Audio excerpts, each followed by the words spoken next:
Welcome to Interviews with Innocence, a podcast about spirituality, consciousness, and exploring the wisdom our children bring into this world. I believe that our very young children are our greatest teachers.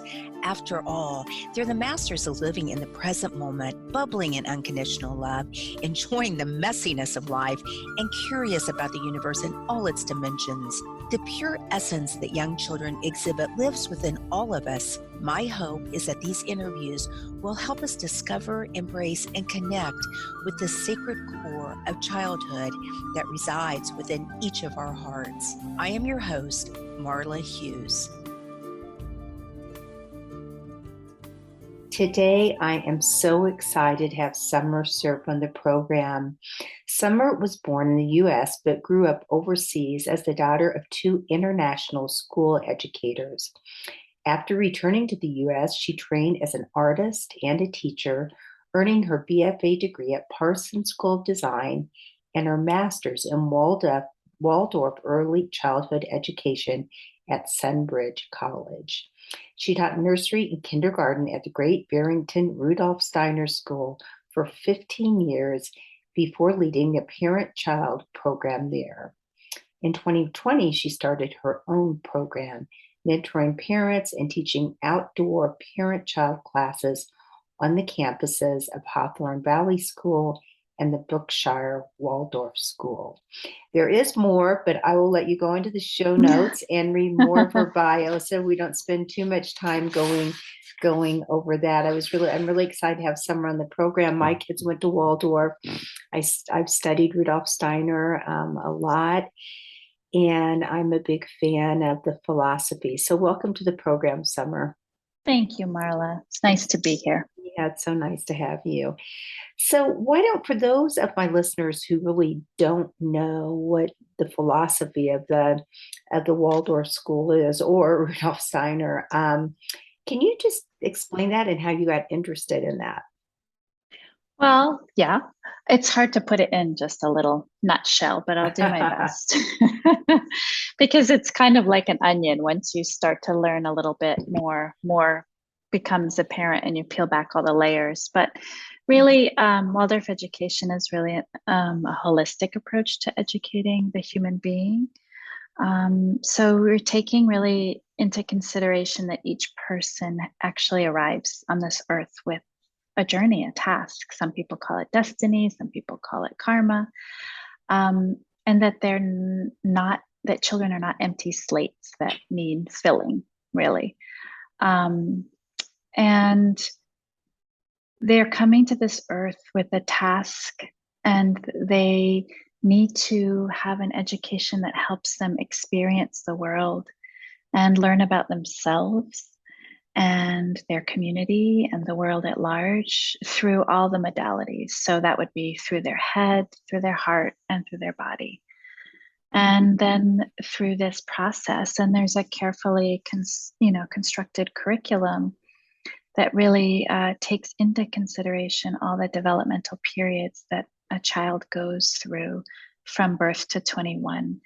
And they learn best how to become the individual that they are going to be, and also how they're going to live in a community and make changes. Because really, we're educating children, we're actually creating the future. They've come to do things that we may not ever see. So for us to educate them solely out of our past experiences isn't really what they need right now, especially now.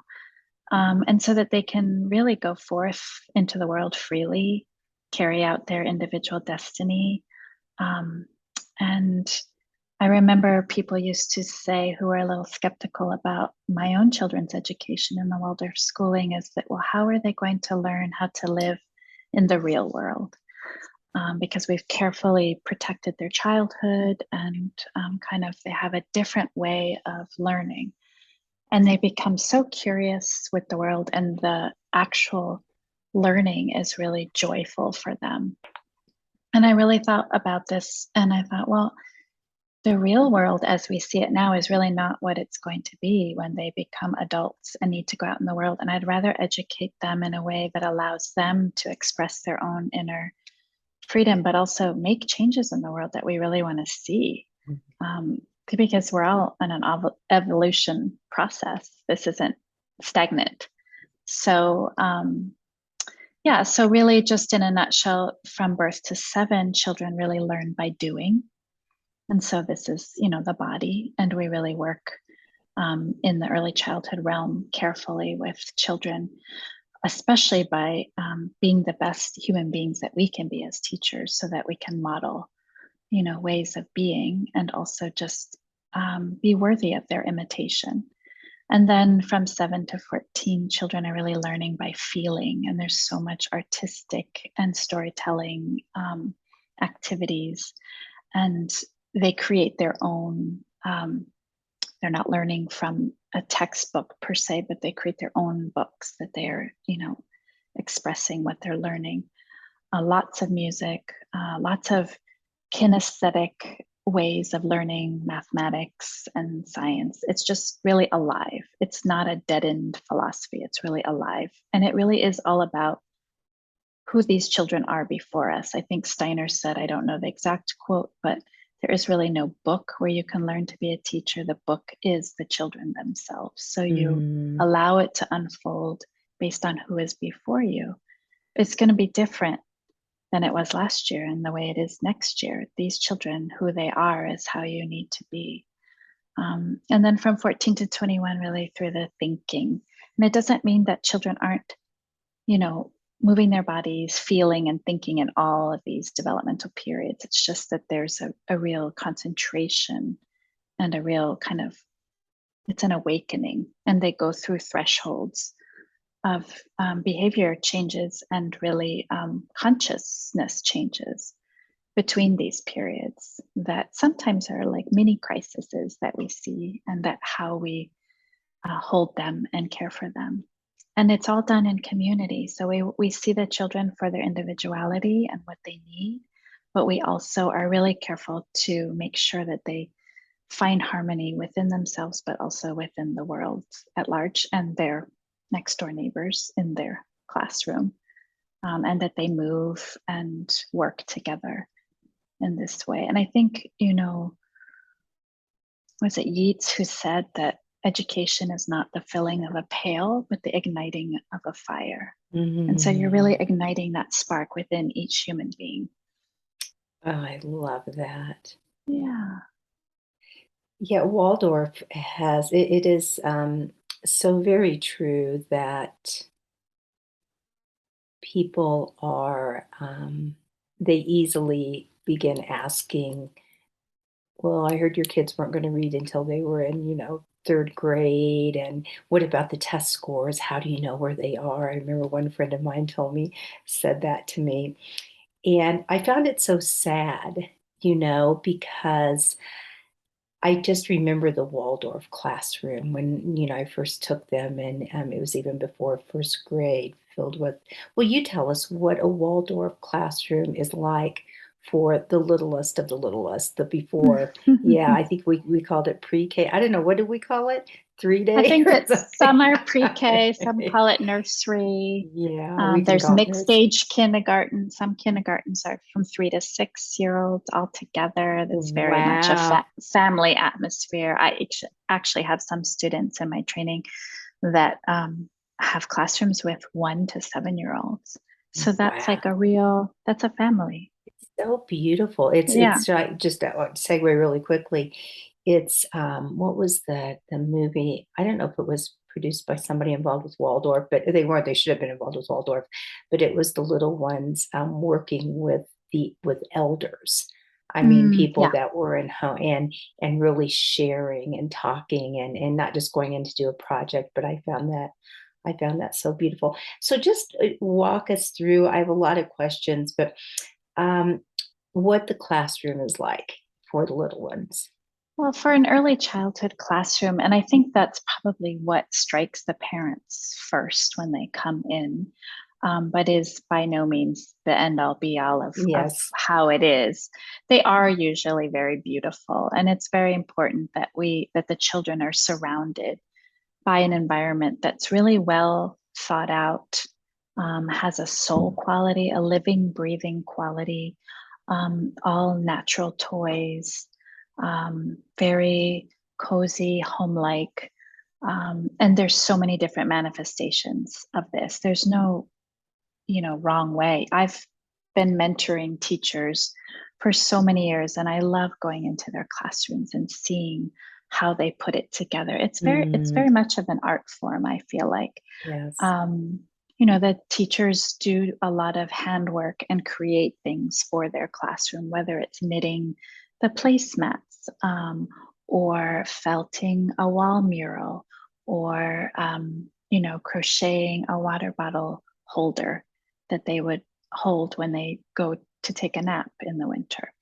So it's really about creating an optimal sensory experience so that all the foundational senses are nurtured. So this sense of touch and the sense of life, which is your sense of well-being in your body, and the sense of movement and the sense of balance, all of the movement that needs to happen in those classrooms, because there's lively, joyful circles that are going on. There's, independent, imaginative, creative play that is self-initiated by the children. So their toys are really open-ended. They don't just have one purpose. And it's so beautiful to watch, especially a 4 or 5-year-old, which are really, that's like the magical play time, because they could find big stumps and a basket of small stumps, and they could create, a little puppet show. Maybe they're imitating one with a lot of their own elaborations from something they saw their teacher do. It could be something that happened in their life. Then those stumps became a chair for a train. Then they get rolled and they turn into a fort. And this all happens in the matter of like 20 minutes. The transformation process in a classroom is just fascinating to see. And as a teacher, you're not there to direct them how to play. You're, of course, there to keep them safe and to redirect if things socially are getting, how to model good social behavior and how to help them out of something if it's really hard for them. For example, if they tend to watch a lot of media, then their imaginative forces aren't really that strong. And so they may tend to kind of play a media character over and over and over because they can't process it. And so you help them work through that.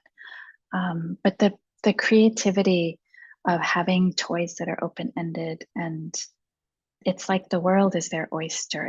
Some people say could go into an early childhood classroom and see the children playing in all of life's major situations that you would see in an adult world, whether it's political or social or what have you, is all being worked out right there with the 5-year-old. All the different archetypes and yeah, it's amazing. Yeah. So it's very soft and it's very gentle and it's very rhythmical as well. Yeah.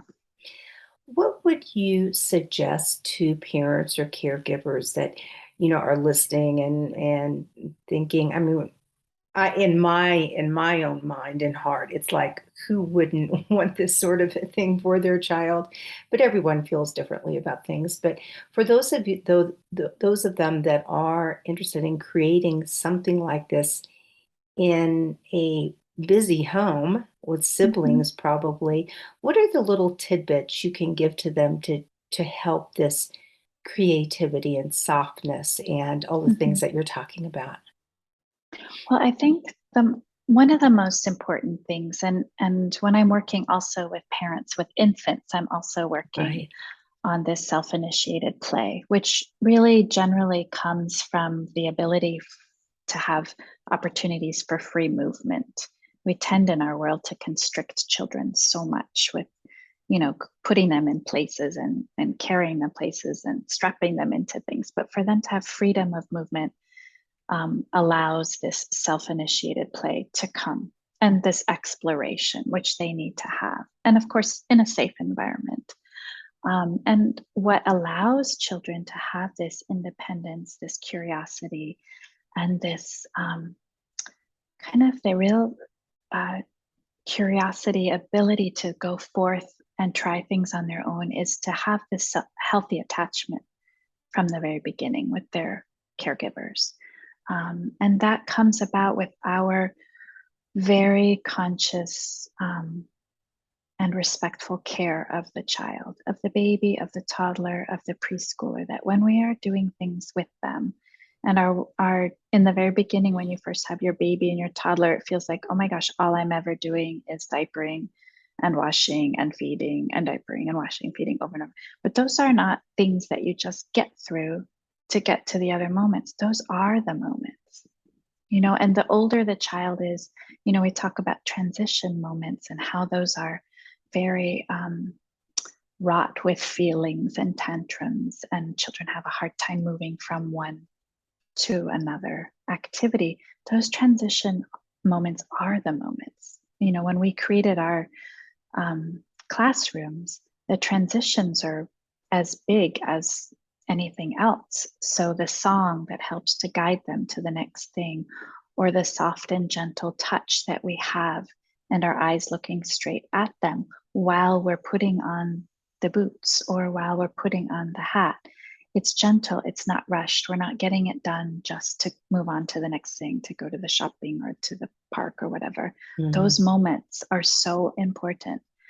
And if you can create a rhythm to your day, so if your days have a rhythm, your weeks have a rhythm, your years even have a rhythm, that to me is kind of, I've always said it to parents as like the boat that carries you all along. It helps you create your family culture.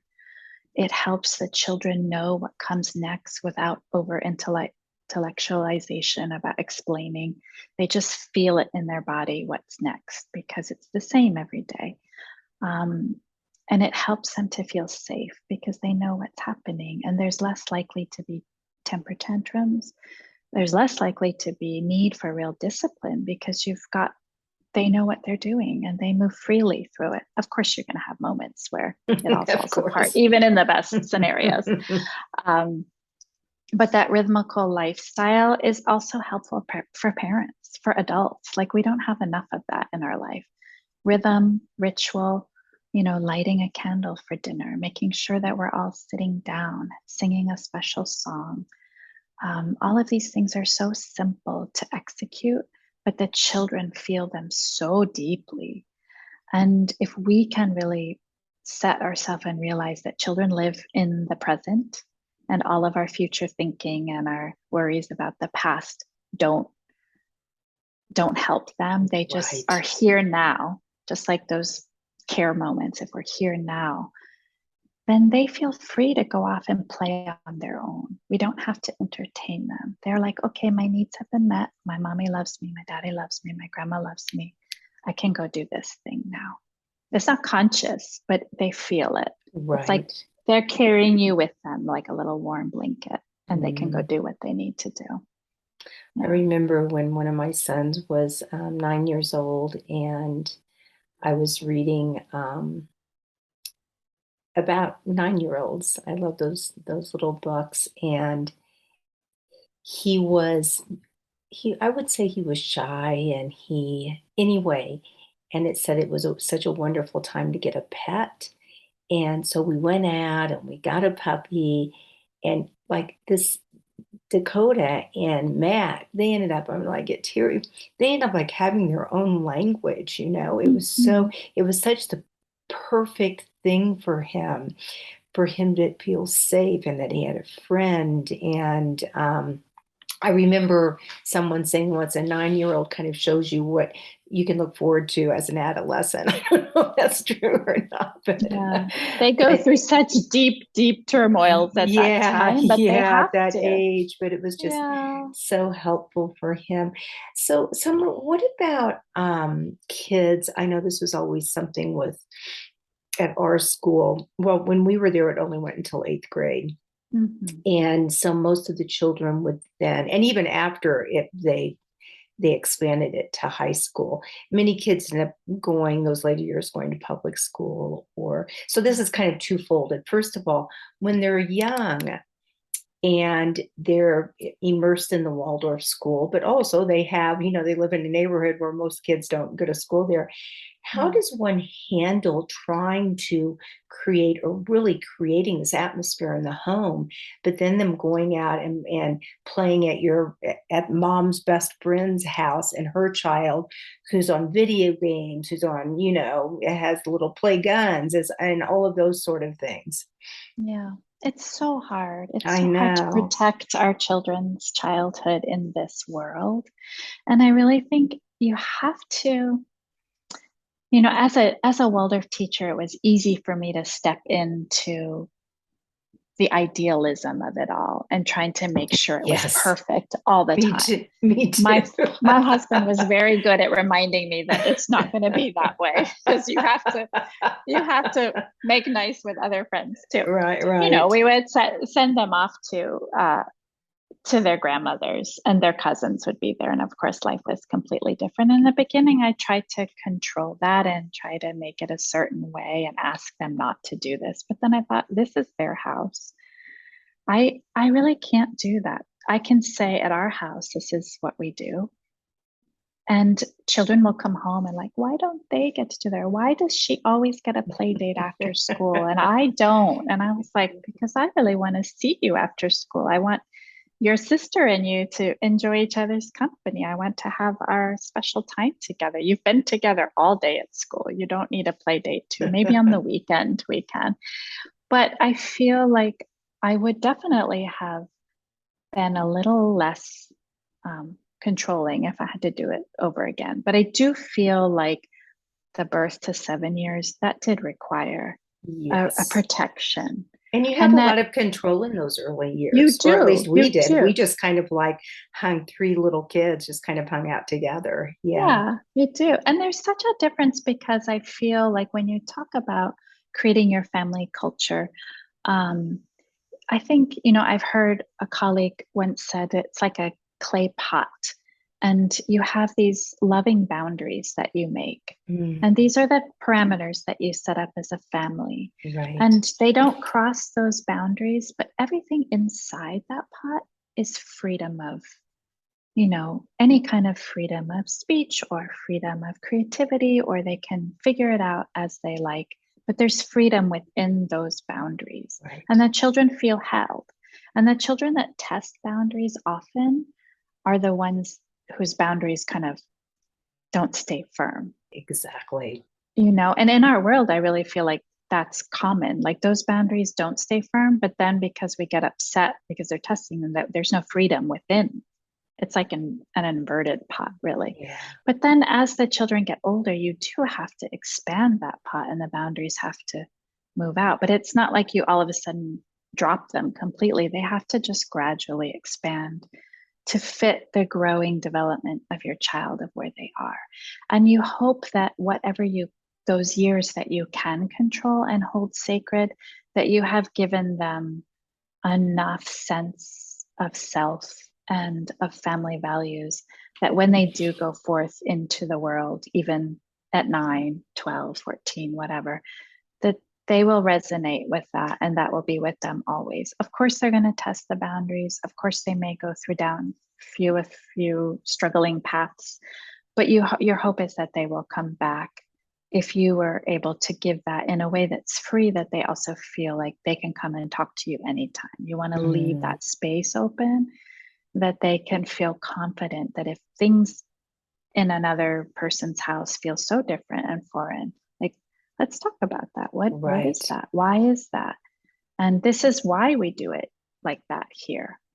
Hey, you want to try that out? That's fine. But a lot of times then they realize, like, no, I love it. I love it here. This is good. I feel protected. Or I'll go try that, and then I feel safe at home. Yeah. I think it's such a vital time in our world for this education to flourish even more so. Our children, there's so much stress, so much going on, so much chaos and turmoil. And I know that some may say, Well, they're just little kids. I mean, what's this going to, how's this going to change them as an adult? But we all know now with Yeah, psychology and all of the things that are happening in this world with anxiety, depression, everything else in our youth, yeah, that, and even, older adults, that so much of it just goes back to the childhood, it back to does. those It days does. as a young child. It's been shown over and over and over again.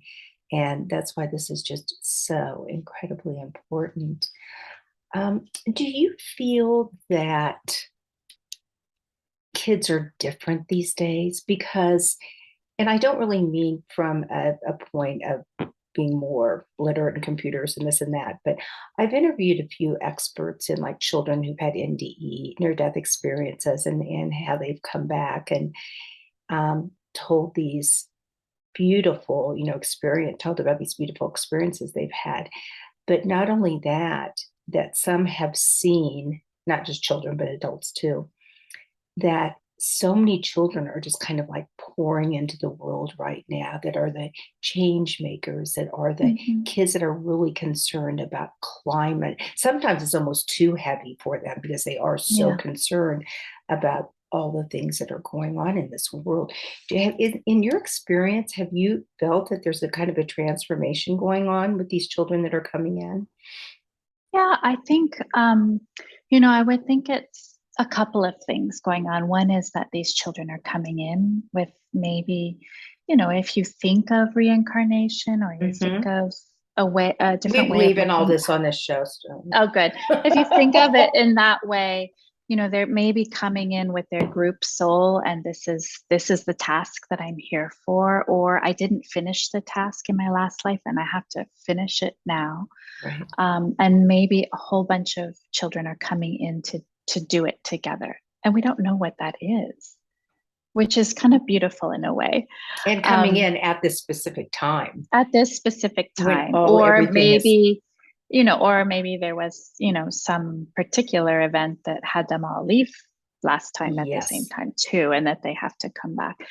But the other thing is that we as a society are more awake and aware and more conscious, which Mhm. is a good thing. But young children still need to be protected in that they don't need all the information all the time. And we tend to want to give them all the information. We have such good meaning because we want them to know about the world, and we want them to learn about how to recycle and protect the environment. And we want them to live in nature. But actually, we need to allow them to experience it themselves, because they may um, take something in completely different than the way we would experience it. And so we need to allow them the freedom to have their own relationship with nature and their own understanding, because if we intellectualize things for them, even in our most well-meaning way, we're actually provoking more anxiety, because Yes. chances are we're anxious about it. So we want to explain it to them so that they can do things. But this is the world that we're handing them. This is, my daughter says, as a good 20 something year old should say, I can't believe what a mess you guys left for us. And I was like, Exactly. I agree. I agree. And I'm so sorry, but I know you have the tools to create something Yeah. new. And at each step of evolution, we become more and more conscious of what we're doing. And I just think that, that goes forward. But to give little ones so much information, and the curriculum of a Waldorf school really does kind of gradually, the beauty of like a fourth grade education is they have to learn to create a map of their room, their home, and then their journey from home to school before they ever get to the point of learning about the United States, the world, Mm, the solar system. Like, they need to know what's in here before they go out into the great world, because it allows them to understand it more in a relative terms. And this reciprocal relationship with the earth only makes sense when you've spent, your whole life immersed in it. It can't be this changing the world and creating the earth, you know, saving the world, saving the earth, and creating a better place for our environment can't be an intellectual thing. It has to be a living, breathing, physical doing. And children know that more than we do. We're in our heads all day long as adults. And we say we want more racial justice and we want a cleaner environment. But what are we, a lot of us are doing things about it, but we also can get paralyzed in the concept of it all without actually just like rolling up our sleeves. And children are great at rolling up their sleeves. Yeah. And the more little ones are allowed to participate in our daily tasks, the more we strengthen and nourish their will forces. And the will forces are what they need to take whatever concepts that they've created as an adult and actually do the work. Yes. Because if we do all the work for them and just keep them in their heads with intellectual concepts, they won't have the strength in their will to actually go and do what they need to do, what they're here to do. I love that, the strength. I wish I had that education. Yes, me too. Me too. Yeah. Well, we need to wrap it up pretty soon, but Okay. I'd like to talk about the importance of harmony in a child's life. And I think you've already gone over this a little bit. It goes along with the essential qualities. And you say knowing, I would say they go together, really. Knowing this harmony, essential qualities is like unlocking a big secret. And once again, can you just kind of bullet point those things again that you talked about with the boundaries, rhythms, living in the moment? You want me to remind you? Yeah. No, that's what.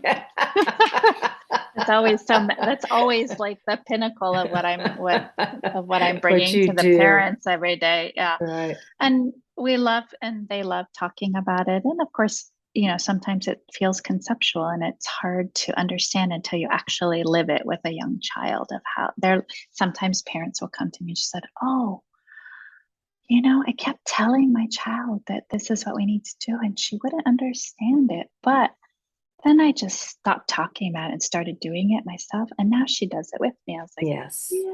Yeah, exactly. That's it. So the imitation. And because children live in such harmony with the world when they first come, they don't even know like the difference between them and the other, or them and the little ladybug. It's all one. Right. They're open, their senses are wide, and they're just taking it all in. And so they revel in doing whatever we're doing. And so we tend to, as human beings, having these children, want them to be happy. That's our kind of goal a lot of times. But when you really unpack that, happiness is not just this it's not the same as joy. It's short-lived, and you want them to have joy in the world. You want them to have struggles so that they can learn how to come into balance, come into harmony with themselves, with their own bodies, with the other human being, with the world at large. If we take away and baby-proof the world and take away all of these struggles, we're not allowing them the chance to kind of come into relationship with things and learn how things work. I feel like the loving boundaries that we provide for them allow them to have that freedom within to discover things. And then they know also, okay, this is where mom holds the line. We don't go any further than this. And we don't have to, with a young child, we don't have to talk about it. We can just live it and be it.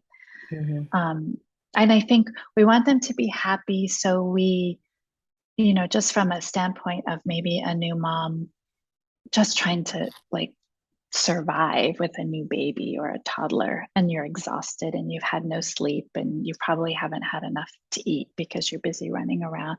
But I always think, okay, we're just get, as long as they get to their nap and go to sleep, then I can get all these things done and get the dishes done. And then you're just more exhausted. But the babies and toddlers really need to have time to play in their environment and see us folding the laundry or see us washing the dishes, because they want to do it too. And when they're old enough and able to, they will participate, and our family culture will be richer for it because we're all together doing the same thing. And then we're in harmony with each other. We're in harmony with the world. We know our place. We know where we stand. We know our relationship with nature and how we care for it because we've been doing alongside someone else who's been doing. And we don't learn that from concepts. Yes. Yeah. Summer, what about if there's someone has passed in the family, or an animal, or something just that is tragic? And what is the Waldorf? How do you comfort a child?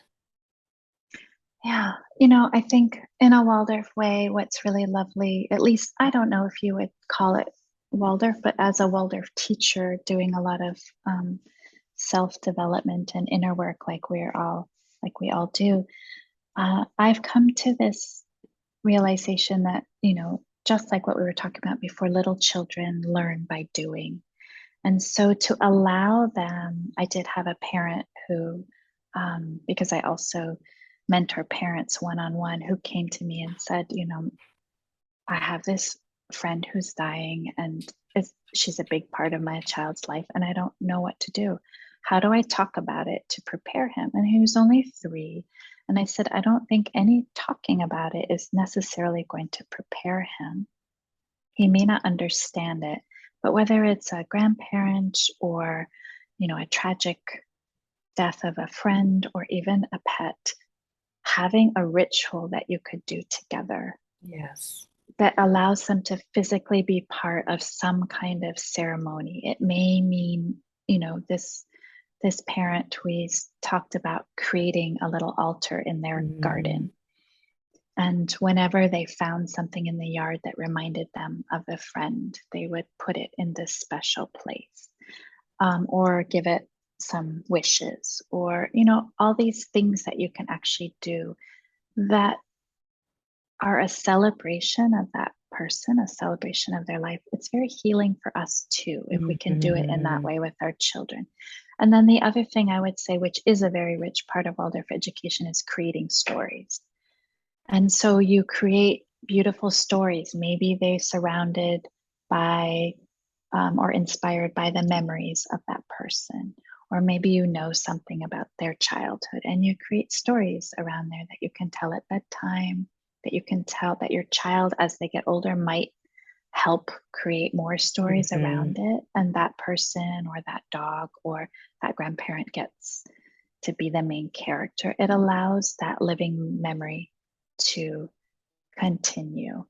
And I think that's so helpful, especially if you believe that those who've crossed over are still with us in this plane. Because then I think those who have crossed over feel very nourished in knowing that we have this continued relationship with them, and they can still contribute to what's going on in our world right now. Yeah. Beautiful. Beautiful.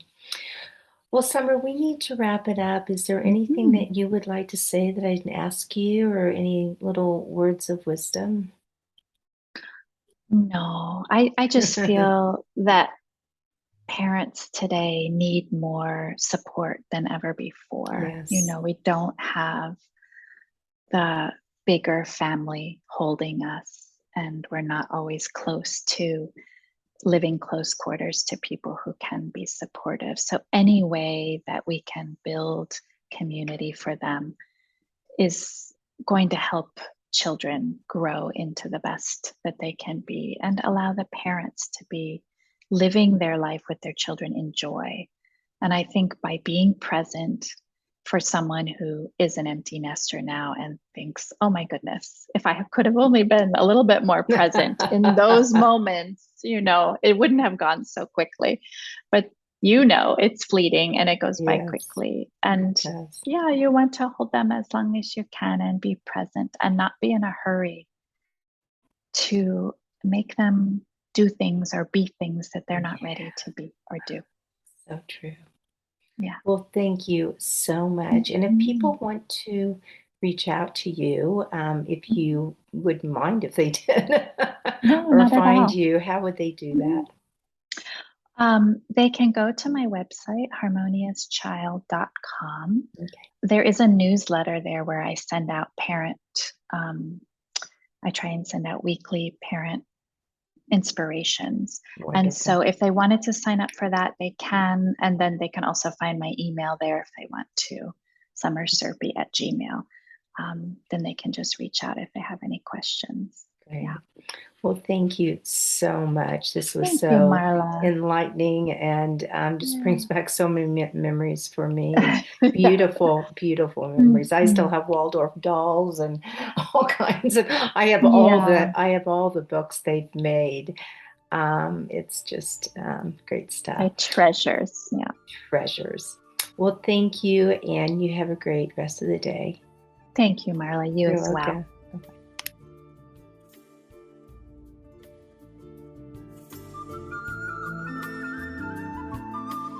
Thank you so much for listening in today.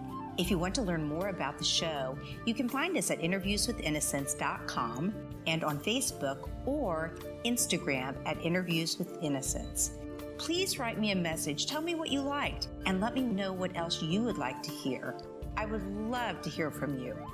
And if you liked what you heard, please leave us an iTunes rating and review. It helps other listeners find the show. Thank you.